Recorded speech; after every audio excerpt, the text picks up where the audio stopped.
Hello YouTubers, this is MusicHorror here, and this is my top 10 obscure bands of all time. Now, before I get started, this is just my opinion. If you have some that are maybe you think should be on the list, feel free to comment or whatever on it. Please like, subscribe. First band I'd like to talk about is Coven. Now, depends on your thoughts on this. Coven to me is a very obscure band due to the fact that another band got famous with...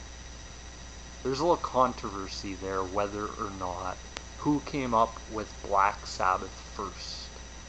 And even to another thing, Coven I do call the original Black Sabbath, because they went places I don't even think Ozzy and Black Sabbath would have went. And they were very open about themselves worshiping the devil and all that, like being into witchcraft and all that. They're very open about it. Their first album, which, actually before I get into that, the Coven features Jinx Dawson, and the only other member I can remember is Oz Osbourne, and it's not Ozzy. It's not Ozzy Osbourne at all. It's a different guy. That's where a lot of the stuff comes in, and actually I think Coven's album was actually released before Black Sabbath's debut album, so even though it wasn't in stores very long due to even... And I heard this in another reviewer's video. He said like early 70s was like peace, love, all that stuff. There was a lot in the late 60s of very, very different music coming out.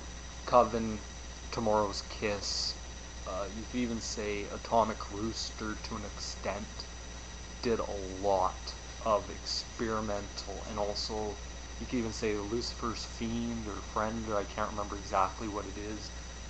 There was a lot of bands coming out of this time that really were into this subject matter of witchcraft and all that. Like,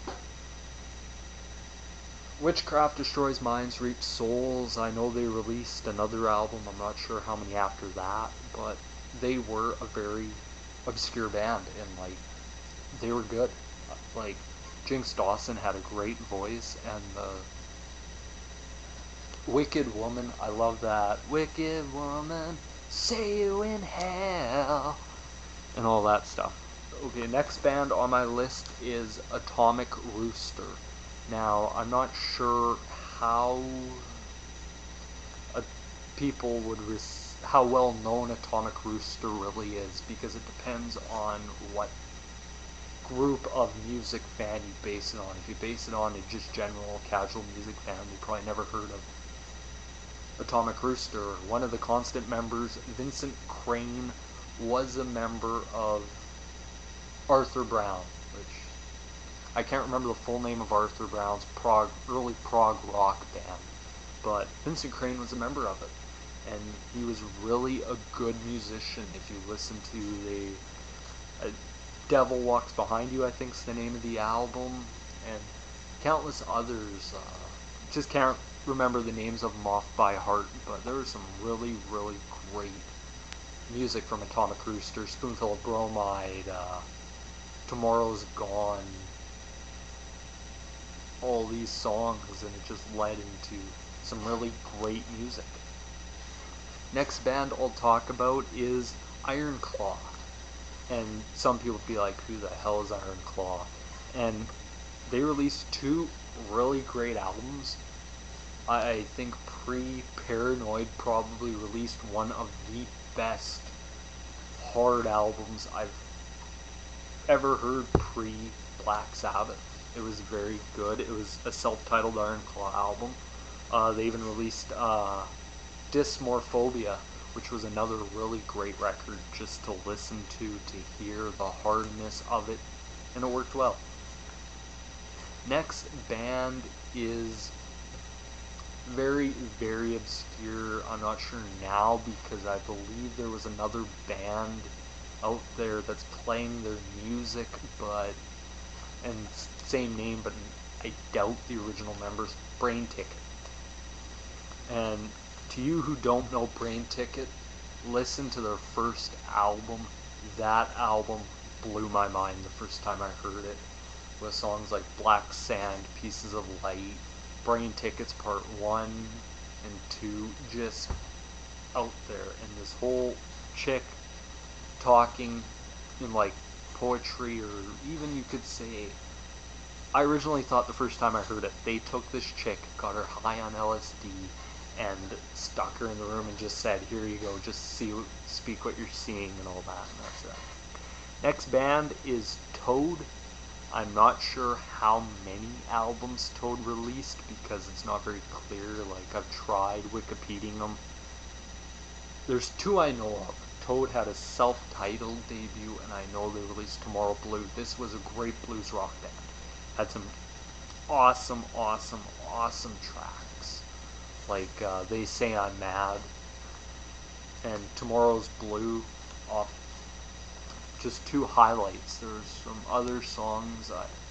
Sorry if I'm not going really in depth about some of these bands. It's just hard to remember some of these songs because they're so pieced out, but they were very good,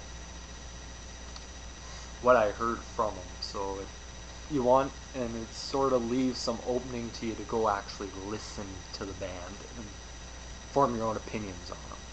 Next band I'm going to talk about is probably obscure, but they do have one distinction, I believe, and that would be the first band to have a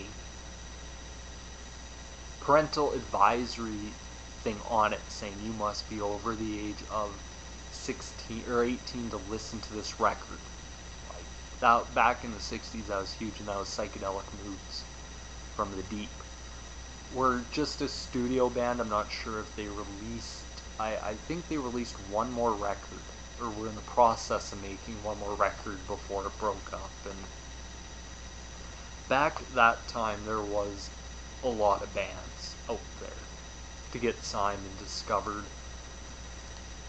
Now, number 4 for me is a tie between two bands that I just could not leave one or the other off the list, and I'll talk about both in succession. First band is Morgan, or Morgan, however you say it. This band was good, musically good. Their album didn't sell well, but this album, to me, it's a shame it didn't sell very well, because it blew me away. The musicianship on the album, the lyrics, the sound, it was everything. Like, this band could have went places had the label pushed them onto the radio and all that. They would have probably gotten a lot more play. And I've reviewed Morgan's album. I gave it a 10 out of 10. I still stand by this album. It's great. Next band I'm going to talk about is Dust.